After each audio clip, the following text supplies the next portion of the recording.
After the release of Verrucht was a huge success once again, so Treyarch cooked up a new DLC map called Shi No Numa. The atmosphere for Shi No Numa is completely different compared to the other two in terms of how scary it is and how atmospheric it is. Let me explain. You've got Houghton, which is based in an abandoned airfield, which makes you feel isolated and alone.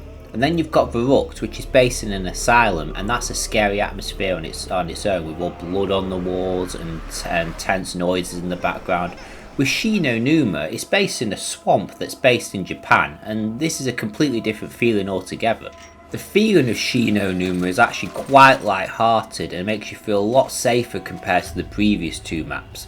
The setting is factored into this because it doesn't feel as eerie as scary compared to the other two, but we've also got our 4 brand new characters which have been introduced into the map. These are as follows: Houghton, which is like a doctor mad scientist kind of vibe. Then we've got Dempsey, which is a soldier that's been in the army and the marines. Then we've got Nikolai, which is the funny Russian drunk. And then we've got Takeo, which is some kind of mysterious Japanese soldier who worships the emperor. This is already different compared to the other two maps in different ways. For example, in Houghton, there was no character dialogue whatsoever, and it was just you alone with your own thoughts. And then, yeah, Verrucht did have voice actors, but it wasn't as prevalent compared to Shi No Numa, where the characters have their own personality and sense of humour. For example, with Nikolai, when he's the drunk, he says funny quotes all the time throughout the map, making the player almost feel comical and calm compared to the other two, where you feel more isolated and alone. Unknown to us at the time, these 4 characters would become the most iconic zombie characters in Call of Duty Zombies history, with their different personalities and traits. This was when you could tell that Treyarch was changing direction of the zombies formula. For example, Verrucht and Houghton, there wasn't really much context to what was going on. You just got 2 maps that had a very scary atmosphere. With Shi No Numa, they've added characters which have proper development and personality, which suggests that there's some kind of story unfolding. It's not just new characters that are added into this map, there's a whole load of new features we need to discuss as well.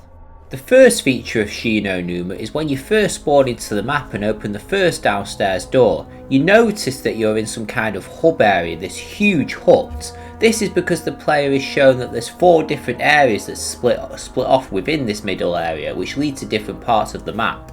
Personally, I actually really like this feature as it makes the map feel more connected, and the central hub is where everything leads back to.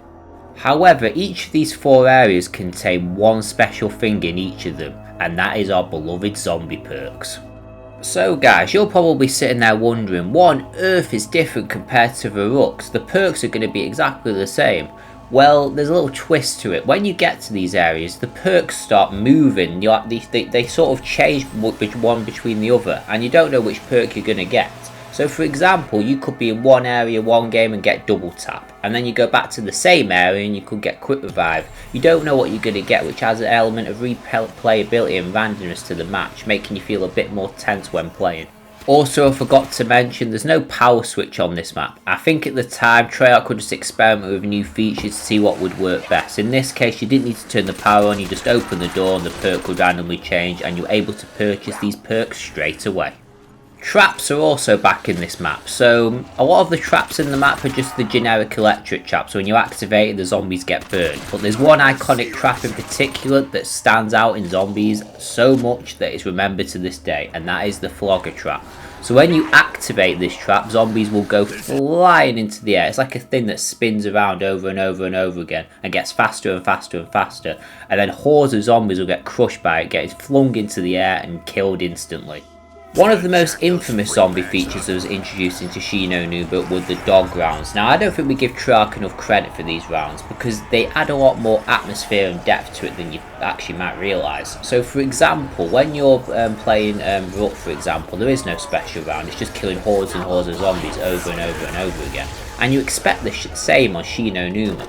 However, when you're playing Shi No Numa, you get to about round 5, round 6 or something like that, you hear this tense music coming in and the atmosphere of the map actually changes. And I don't think we give Treyarch enough credit. This is the first time ever something in the map has changed when something is spawned in. Yes, I know it's only fog, but it adds a lot more tension to the map. This can make the player feel quite isolated and actually quite scared because they don't know what to expect, they don't know what's going on, and then all of a sudden they see these dogs spawning in with fire coming out of the backs, and it can actually be quite intimidating. However, these rounds are actually designed to help the player for the most part. Yes, they add a lot of tension in atmosphere, but only about 6 dogs spawn in, and when you kill those 6 dogs you get given a max ammo. So I think it's to help the player get more ammo if they're running low, and it just breaks the flow of the map a little bit, which I find quite a nice touch. However, on the downside, or maybe not the downside, depends on the way you look at it, this also makes Shi No Numa a lot easier because you have to worry a lot less about ammo compared to the previous two. Whereas with Houghton and Nacht, you have to wait for the max ammos to spawn in when the zombies decide to give you them. However, in Shi No Numa, you just wait for the dog round and you know they're going to come up every 4 to 5 rounds and you'll get guaranteed that max ammo. And last but not least, when it comes to features, a new wonder weapon was introduced to zombies for the first time. In Houghton, Nacht and Houghton, we just had the ray gun. But in this map in particular, we had a brand new weapon called the Wonder Waff, and you could get this out of the box like any other weapon, but this weapon was something else. It looks amazing, and when you fire it, it kills lots of zombies at once. At the time, this was revolutionary. It could kill 10 zombies at once, which doesn't sound like a lot to us these days, but at the time this was something else because we were just used to the ray gun. But when you compare this to the Wonder Waff is another beast entirely. This is because, well, when you get the ray gun out of the box, it's fantastic in the early rounds, but when you're going for the high rounds, it starts dropping off and it doesn't kill zombies in 1 hit. It becomes 2 hits, 3 hits, and eventually the zombies don't die at all. However, with the Wonder Waff, it is unlimited damage. So that means when no matter what round you're on, you can shoot the zombies at around 5,000 and they will still die. So now I'm going to move on to the topic of world records. Normally I wouldn't cover this topic, but there's a lot to discuss when it comes to world records because some of these things are insane. For example, the highest round on Shi No Numa ever recorded is 11,843. That to me sounds insane, but there's actually more of an explanation to this. The reason the rounds are so high on this map for world records is quite simple really. First of all, there's only 24 zombies per round all the time, every time, so that means there can't be any more or any less. This makes it very easy and quick to basically kill the zombies and end the rounds, especially when you've got weapons like the Wonder Waff and the traps. Also, like I said before, the dog rounds can make it easier as well because they break the flow of the map and you're guaranteed a max ammo, which means players find it very tricky to run out of ammo since there's only 24 zombies per round. And this therefore makes it a lot easier compared to Houghton Nacht. Houghton Nacht, yes, have 24 zombies per round, but they lack the special rounds for the max ammo, and also Houghton Nacht are a lot tighter. Shi No Numa is a lot more open, so it's just so much easier to get to the higher rounds. So now that we've spoken about all the features and elements of the map, there's a few problems with it, and for me personally, I don't like this map very much, and let me explain why.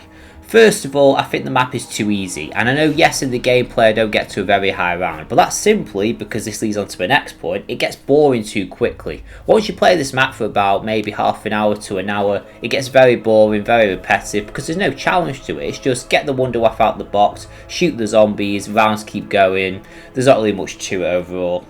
Also, this map lacks the tension and atmosphere compared to the previous two, because the other two were very scary and atmospheric, but this one is just a lot more light-hearted and it doesn't feel as tense. It almost feels a lot more relaxing, which is obviously can be a good thing, but it's not executed very well in this because the map becomes a lot more boring and lifeless in my opinion. Yes, you've got the characters who say their funny quotes, but for me personally and a lot of other people in the community, it just doesn't work, it doesn't flow properly. And it just feels very dull and depressing to play half the time. It's one of the most forgettable maps of all time. And I can prove this because when I was playing the Zombies Chronicle version of Shi No Numa, I struggled to find a match on public on day 1 of its release. This just shows to me and the community that this map was just not very loved. And yes, despite it being loved in terms of the world record aspect, not many people played it casually because of how boring and dull it can actually be to play.